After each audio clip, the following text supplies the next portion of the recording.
Sir, நீங்க மதுரையில இப்ப வந்து முருகர் பக்த மாநாடு நடத்துங்க. Right okay.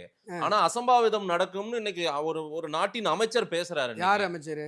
திரு சேகர் பாபு அவர்கள் சட்டத்துறை இதை வந்து கண்காணிக்கும். சட்டத்துறை அமைச்சரும் இத பத்தி பேசுவாரு. அசம்பாவிதம்னா கோர்ட்டுக்கே என்னது? போயிருக்காங்க. கோர்ட்டுக்கு அது போயிருக்காங்க. கோர்ட் என்ன சொன்னுச்சு? கோர்ட் என்ன சொன்னுச்சு? வச்சு வெளுன்னு வெளுத்து அனுப்பிவுட்டுச்சா?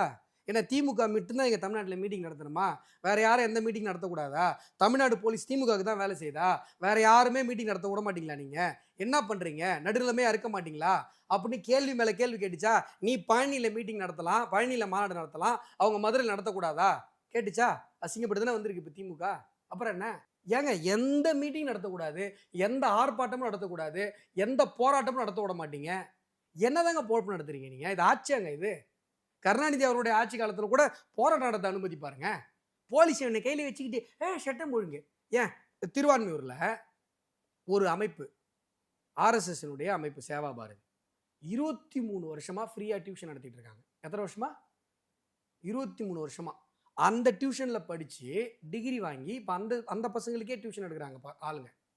அந்த டியூஷன் ஸ்டூடெண்ட்ஸ் அந்த பேரண்ட்ஸ்லாம் சேர்ந்து வருஷம் ஒரு மீட்டிங் நடத்துவாங்க. அந்த மீட்டிங்க்கு இந்த வருஷம் அனுமதி இல்ல. நான் போய் கோர்ட்டுக்கு போய் நாங்க வாங்கிட்டு வந்தோம். எதுக்கு?